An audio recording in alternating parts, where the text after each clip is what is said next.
फलकियाती दुनिया के मोहतरम दोस्तों, हमारा चांद एक्स्ट्रा ऑर्डिनरी बड़ा है, वगरना अमूमन ज़मीन के साइज के सियारों के चांद इतने बड़े नहीं होते हैं। यहाँ यकीनन आप ये सोच रहे होंगे कि हमारा चांद इतना बड़ा कैसे बना। दोस्तों, मुशाहिदात बताते हैं कि जब ज़मीन वजूद में आ रही थी, यानी अभी ज़मीन ज़्यादातर पिघले हुए लावे पर मुश्तमिल थी, तो इस दौरान मरीख जितना एक सियारा जिसका नाम थिया था, हमारी ज़मीन से टकराया। इस टकराव के नतीजे में वो खुद तो ज़मीन का हिस्सा बन गया, मगर ज़मीन की बहुत सी सतह उड़कर खला में बिखर गई।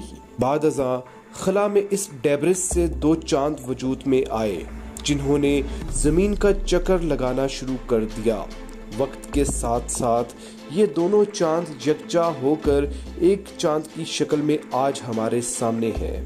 अंदाज़ा है ज़मीन और थिया के इस भयानक टकराव की वजह से ही ज़मीन अपने महवर पर 23.5 डिग्री तक झुकी हुई है, और इसी वाक़ये की वजह से ज़मीन का मकनातीसी हिसार बना था, क्योंकि इस टकराव के बाद ज़मीन की अपने एक्सिस पर घूमने की रफ्तार तेज़ हो गई और ज़मीन की सतह के नीचे पिघली हुई धातों ने हरकत करना शुरू की।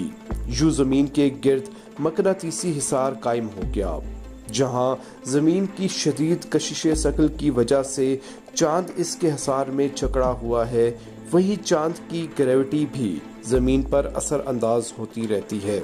चांद की ग्रेविटी ज़मीन की रोटेशन को रोकने की कोशिश करती है, जिस वजह से ज़मीन की रोटेशन यानी स्पिन सुस्त होती रहती है। आज भी एटॉमिक घड़ियों के ज़रिए मालूम किया गया है कि ज़मीन की रोटेशन सुस्त होती जा रही है, मगर ये फ़र्क इतना कम है कि 10 लाख साल बाद दिन 2 सेकंड मज़ीद बड़ा हो जाएगा।